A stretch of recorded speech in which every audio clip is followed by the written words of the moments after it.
नमस्कार दोस्तों, मैं हूं आशीष। आज हम बात करेंगे चुनाव आयोग के द्वारा बनाए गए रिमोट वोटिंग सिस्टम के बारे में। वीडियो को स्टार्ट करने से पहले मैं आपको बता दूं कि अगर आप ऐसी ही नॉलेजेबल इंफॉर्मेशन गेन करना चाहते हैं तो मेरे चैनल को सब्सक्राइब करना ना भूलें। अब जो लोग अपने शहरों और राज्यों से दूर रहते हैं वो भी डाल सकेंगे वोट, उन्हें घर आने की जरूरत नहीं पड़ेगी। अब चुनाव आयोग तैयार कर चुका है रिमोट वोटिंग सिस्टम, जिसका डेमो 16 जनवरी को किया जाएगा। चुनाव आयोग ने घर से दूर रहने वाले मतदाताओं के लिए रिमोट वोटिंग सिस्टम यानी RVM तैयार कर लिया है। इलेक्शन कमीशन ने गुरुवार को इसकी घोषणा की। रिमोट इलेक्ट्रॉनिक वोटिंग मशीन यानी RVM की मदद से अब घर से दूर किसी दूसरे शहर और राज्य में रहने वाले वोटर विधानसभा और लोकसभा चुनाव में वोट डाल सकेंगे, यानी वोटिंग के लिए उसे अपने घर नहीं आना पड़ेगा। आयोग 16 जनवरी को सभी राजनीतिक दलों को इस RVM का लाइव डेमोन्स्ट्रेशन देगा। RVM का इस्तेमाल दूसरे राज्यों में नौकरी कर रहे लोग प्रवासी मजदूर कर सकेंगे। इसका मतलब यह नहीं होगा कि वह घर बैठे वोट डाल सकेंगे। आयोग की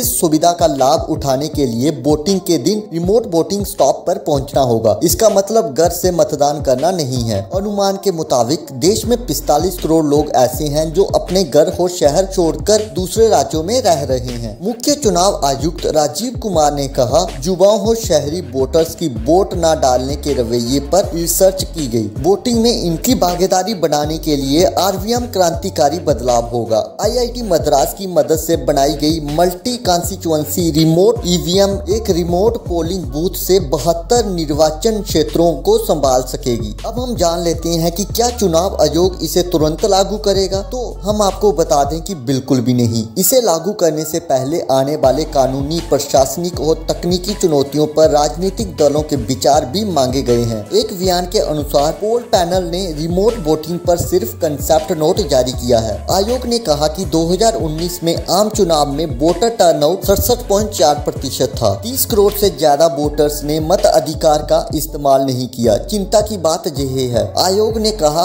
वोटर्स नई जगह जाने पर कई जगहों के चलते वोटिंग रजिस्ट्रेशन नहीं करवाता और वोटिंग नहीं कर पाता। घरेलू प्रवासियों का वोटिंग करने में असमर्थ होना चिंताजनक था, इसीलिए RVM का प्लान बनाया गया। आयोग ने 16 जनवरी को सभी राजनीतिक दलों को बुलाया है। वह इस RVM सिस्टम को राजनीतिक दलों को दिखाएगा। इसके बाद उनसे सुझाव मांगेगा। इसके बाद इसे लागू करने की प्रक्रिया पर आगे बढ़ेगा। 2023 में जम्मू कश्मीर के अलावा देश के 9 राज्यों में विधानसभा चुनाव होने हैं। 2024 में लोकसभा चुनाव भी होंगे। जिन राज्यों में चुनाव है उनमें त्रिपुरा, मेघालय, नागालैंड, कर्नाटक, छत्तीसगढ़, मध्य प्रदेश, मिजोरम, तेलंगाना और राजस्थान शामिल है। RVM सिस्टम का लागू होना डेमो राजनीतिक दलों और चुनाव प्रक्रिया से जुड़े लोगों की राय पर निर्भर करता है। अब हम आपको बताते हैं कि क्या इससे पहले हमारे देश में ई-वोटिंग हुई है। सबसे पहले ई-वोटिंग का इस्तेमाल गुजरात के स्थानीय निकाय चुनाव में 2010 में हुआ था। जागरूकता न होने से इस चुनाव में 95.9 लाख रजिस्टर्ड वोटर में से सिर्फ 809 ने ही